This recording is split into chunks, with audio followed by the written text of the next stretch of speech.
بسم اللہ الرحمن الرحیم الحمد للہ رب العالمین والعاقبۃ للمتقین والصلاة والسلام علی سید الانبیاء والمرسلین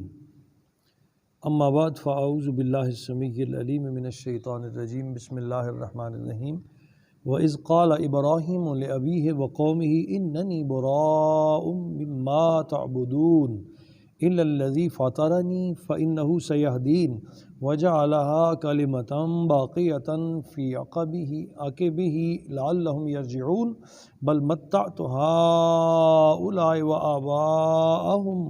حَتَّىٰ جَاءَهُمُ الرَّسُولُ وَرَسُولٌ مُّبِينٌ جَاءَهُمُ الْحَقُّ وَرَسُولٌ مُّبِينٌ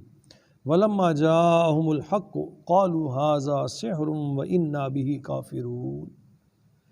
وَقَالُوا لَوْلَا نُزِّلَ هَٰذَا الْقُرْآنُ عَلَىٰ رَجُلٍ مِّنَ الْقَرْيَتَيْنِ عَظِيمٍ صدق اللہ مولانا العظیم وصلوا علی الحبیب اللہم صلی علی سیدنا و مولانا محمد وعلی آلہ واصحابہ وبارک وسلم۔ برادران گرامی، ہم نے کل کی آیات طیبہ میں جو ذکر پڑھا اس میں اللہ کریم نے مشرکین مکہ ان کی عرض سرائیوں کو بیان کیا اور ان کے جواب ارشاد فرمائے، جو حضور علیہ السلام کو نہ تو نبی ماننے کے لیے تیار تھے اور نہ آپ پر اتری ہوئی کتاب کو اللہ کی کتاب ماننے کے لیے تیار تھے۔ آج کی اس آیت نمبر 26 میں اللہ تعالیٰ نے حضرت ابراہیم علیہ السلام، جن کی نسل سے یہ تھے اور جنہوں نے کعبہ بیت اللہ شریف اللہ کا گھر تعمیر کیا تھا، ان کی مثال دے کر ان کو سمجھایا ہے۔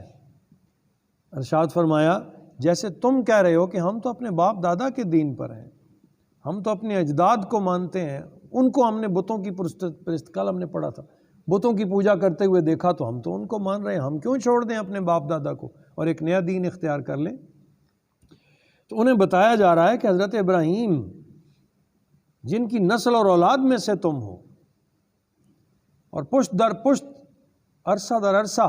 چلتے چلتے تم یہاں تک پہنچے، اور جنہوں نے اللہ کا یہ گھر جس کی تم بھی قدر کرتے ہو، جس کی وجہ سے تم عزت کی نگاہوں سے دیکھے جاتے ہو، جنہوں نے اس گھر کو تعمیر کیا تھا، ان کے باپ دادا اور بزرگ اور جو ان کی اولادیں تھیں، نسلیں تھیں پیچھے، جس خطے میں وہ پیدا ہوئے تھے، اس سارے خطے میں اسی طرح بتوں کو پوجا جاتا تھا۔ انہوں نے تو اللہ تعالیٰ کی بات کو مانا اور اپنے رب کا کلمہ، اپنے رب کی بات بتانے کے لیے تشریف لائے اور سارے عالم میں آ کر یہ آواز لگائی، اور بت پرستوں کو سختی سے بت پرستی سے روکا، دعوت دی، پیار بھی کیا، ہر طریقہ استعمال کیا، حتیٰ کہ اپنے چچا آزر کئی طریقوں سے سمجھایا، جو ستارہ پرست تھے، جو چاند پوجنے والے تھے، جو سورج پوجنے والے تھے، انہیں نام لے لے کے بتایا کہ جو غروب ہو جائیں میں انہیں خدا نہیں مانتا، خدا تو وہ ہے جس کو طلوع ہے، جس کا کبھی غروب نہیں ہے۔ تو فرمایا وَإِذْ قَالَ إِبْرَاهِيمُ لِأَبِيهِ، اور یاد کیجئے اے میرے حبیب صلی اللہ تعالیٰ علیہ وسلم، جب کہا ابراہیم علیہ السلام نے لِأَبِيهِ، اپنے چچا سے، وَقَوْمِهِ، اور اپنی قوم سے، إِنَّنِي بُرَاءٌ مِّمَّا تَعْبُدُونَ، بے شک میں بیزار ہوں ان بتوں سے جن کی تم عبادت کرتے ہو، اور تم سے بھی کہ تم ان کی پوجا کر رہے ہو۔ براء من، میں بری ہوں، بیزار ہوں ان بتوں سے جن کی تم عبادت کرتے ہو، الا الذی فطرنی، سوائے اس ذات کے جس نے مجھے پیدا کیا، سوائے اس ذات کے فطرنی جس نے مجھے پیدا کیا، فإنہ سیہدین، اور بے شک وہی میری رہنمائی فرمائے گا۔ کھلا اعلان نہیں کیا تھا انہوں نے؟ تو کیا ان کے نسلوں میں پیچھے اجداد میں لوگ بت پرست نہیں تھے کہ آج تم ان پہ پکے ہو گئے ہو کہ نہیں وہی سچے تھے اور آنے والا نبی معاذ اللہ جھوٹا ہے؟ تو سمجھانے کے لیے ایک مثال دی، فرمایا کس طرح حضرت ابراہیم نے بے باک اعلان کر دیا تھا کہ میں تمہارے بتوں سے بیزار ہوں اور میں اپنے رب کی طرف توجہ کرتا ہوں، وہی مجھے ہدایت فرمائے گا۔ وَجَعَلَهَا كَلِمَةً بَاقِيَةً فِي عَقِبِهِ، اور آپ نے بنا دیا کلمہ توحید کو باقی رہنے والی بات، ڈٹ گئے کلمہ توحید کو باقی رہنے والی بات، اپنی اولاد میں لعلہم یرجعون، تاکہ وہ اس کی طرف رجوع کریں، وہ اسی کی طرف بڑھیں۔ بل متعت ہؤلاء وآباءہم حتی جاءہم الحق، بلکہ میں نے لطف اندوز ہونے دیا انہیں اور ان کے آباء و اجداد کو ایک مقررہ وقت تک، حتی جاءہم الحق، کو یہاں تک کہ حق نازل ہو گیا سرکار کی شکل میں، ورسول مبین، اور اللہ کا رسول جو کھول کر بیان کرنے والا ہے ہر ایک چیز کو، وہ تشریف لے آئے۔ اللہ فرماتا ہے کتنے ہٹ درم تھی تمہارے آباء و اجداد جنہوں نے نشانیاں ہونے کے باوجود مجھے تسلیم نہیں کیا، میں نے انہیں سزا نہیں دی، میں نے ان کی گرفت نہیں کی، نسل در نسل میں نے انہیں موقع دیا، یہاں تک کہ میرا رسول تشریف لایا حق کے مبین کے ساتھ، روشن نشانیوں کے ساتھ۔ وَلَمَّا جَاءَهُمُ الْحَقُّ، اور جب آ گیا ان ظالموں کے پاس حق، قالو، کہنے لگے، ھذا سحر، یہ تو جادوگر ہے۔ اتنے ظاہر باہر نشانیاں دیکھ کر، کوئی کہتا چاند کو 2 ٹکڑے کر دیں تو ہم سرکار نے چاند کو 2 ٹکڑے کر دی۔ بوجال آ کے کہتا ہے میرے ہاتھ میں کیا ہے بتا دیں، سرکار فرماتے ہیں تیرے ہاتھ میں جو ہے اگر وہ بتا دے تو پھر، اور سرکار کے ہاتھ میں کنکریاں کلمہ پڑھتی ہیں، ایک کافر کے ہاتھ میں کنکریوں نے کلمہ پڑھ کے سرکار کی تصدیق کی، اس کے باوجود وہ کہنے لگے ھذا سحر، یہ تو جادو ہے، وَإِنَّا بِهِ کافرون، اور ہم سب اس کے منکر ہیں، اس کیفیت کے حامل ہو گئے۔ وقالو، اور کہنے لگے، اب دیکھیں اگلا اعتراض، کئی قسموں کے اعتراض تھے، قرآن نے ایک ایک اعتراض کو بیان کیا، پھر جواب بھی دیے، ان کی حقیقت کو کھول کھول کے بیان کیا، تم کیا ہو؟ وہ کہنے لگے لولا نزل ھذا القرآن،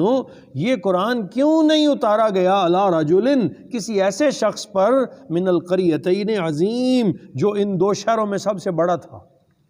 سردار تھا۔ کون کون سے شہر؟ مکہ اور طائف، اس وقت یہ تجارت کے مرکز تھے، تو ان دونوں شہروں میں جو سب سے بڑا تھا اس پر قرآن کیوں نہیں اترا، ان پر ہی کیوں اترا ہے؟ تو پہلے تو وہ سرے سے ہی نبوت کو تسلیم کرنے کے لیے تیار نہیں تھے، اللہ کی کتاب کو ماننے کے لیے تیار نہیں تھے، پھر کہنے لگے اچھا ٹھیک ہے اگر یہ اللہ کی کتاب ہے تو یہ کسی سردار پہ کیوں نہیں اتری، یہ کسی وڈیرے پر کیوں نہیں اتری؟ یہ ان کے اعتراض کے طریقے تھے جس سے وہ رسول اللہ کو تنگ کرتے تھے۔ اہم، اب جواب سنیے، اللہ کریم ارشاد فرماتے ہیں اہم یقسمون رحمت ربک، کیا وہ بانٹا کریں گے اللہ کی رحمت کو؟ تیرے رب کی رحمت کو تقسیم کرنے والے یہ مجھے بتائیں گے کہ میں کس کس پر رحمت کروں اور کس پر نازل کروں اور کس پر نازل نہ کروں؟ کیا یہ بتائیں گے آ کر، یہ پیغام دیں گے اللہ کو کہ تم ایسا کر لو؟ اہم یقسمون رحمت ربک، اے میرے محبوب کیا تیرے رب کی رحمت کو وہ بانٹا کریں گے، وہ تقسیم کریں گے؟ نحن قسمنا بینہم، ہم نے تقسیم فرمایا ہے سب کچھ ان کے درمیان، معیشتہم، ان کے سامان دنیا کو، فی الحیات الدنیا، دنیاوی زندگی میں بھی، ورفعنا بعضہم فوق بعض درجات، اور ہم ہی نے بعض لوگوں کو بعض پر درجے عطا فرمائے، جو درجہ، جو شان، جو عزت، جو توقیر کسی کو ملی ہے وہ یہ انہوں نے خود حاصل نہیں کی، یہ ساری توقیریں بھی تو انہیں اللہ نے دی ہیں، جس کو جو شان دی ہے، جس کی جھولی میں جو کچھ ڈالا ہے، یہ تو تمہارے رب کی رحمت ہے، اور کیا وہ یہ تقسیم کریں گے اور ان کے بتانے پر میں تقسیم کروں گا؟ اللہ فرماتا ہے میں خود مختار ہوں، یہ میرا اپنا طریقہ ہے، کس کو کیا دینا ہے، کسے منتخب کرنا ہے، کس کو درجے دے کر کس کے سر پہ پگڑی عزت کی رکھنی ہے، یہ تو میرا کام ہے، یہ تو میرا کام ہے، یہ تو میں تقسیم فرمانے والا ہوں۔ وَرَحْمَتُ رَبِّكَ خَيْرٌ مِّمَّا يَجْمَعُونَ، اور اے میرے نبی صلی اللہ تعالیٰ علیہ وسلم، آپ کے رب کی رحمت خاص، رحمت خاص بہتر ہے اس سے جو انہوں نے گھر میں جمع کر رکھا ہے۔ بہتر یہ ہے کہ وہ رب کی رحمت پہ بھروسہ کرتے ہیں، جس پر بھی اتری تھی اسے، جسے اللہ نے عزت دی تھی اس کی عزت کو جانتے، اسے سمجھ جاتے، اس نبی کی بات مان لیتے۔ یہ تقسیم کرنے والے یہ نہیں ہیں، یہ تقسیم کرنے والا اللہ ہے، اس نے سرکار کے سر پہ پگڑی رکھی ہے ساری کائنات کی، اس نے انہیں امام الانبیاء بنایا ہے، یہ اس کی شان ہے، اسے تقسیم کرنے والے یہ لوگ نہیں۔ اس طرح کر کے رب کریم نے انہیں جواب ارشاد فرمایا، اور کئی بار ان کی ہر رضا سرائی پہ انہیں جھنجھوڑ کے بتایا تم غلط ہو، تمہارا راستہ بھی غلط ہے، تمہاری سوچ بھی غلط ہے، حق میرے حبیب کے ساتھ ہے، اس لیے کہ حق نازل کرنے والا میں ہوں، اور میں جسے چاہوں عطا فرما دوں، تو یہاں اس رکوع پورے میں اللہ تعالیٰ نے ان کی کفار کی یہ عرضہ سرائی بیان کی اور اس کا جواب ارشاد فرمایا اور کہا رسالت ایک منصب عظیم ہے، یہ کوئی عام چیز نہیں ہے، اور یہ اللہ پاک جس دل کو منتخب کرتا ہے اس پر نازل فرماتا ہے، جس دل کو اس کے لیے منتخب فرماتا ہے اس پر نازل فرماتا ہے، اور یہ اللہ تعالیٰ کی وہ خصوصی دین ہے جو اس نے اپنے پاک باز بندوں پر نازل فرمائی ہے، انہیں ساری کائنات میں سے خاص فرما دیا ہے، وہ عام بشر نہیں ہے، اللہ نے انہیں اخص الخواص، خاصوں میں سے بھی خاص کیا، خاصوں میں سے بھی خاص فرمایا۔ اللہ تعالیٰ ہمیں منصب نبوت کو سمجھنے کی توفیق عطا فرمائے۔ وما علینا الا البلاغ المبین۔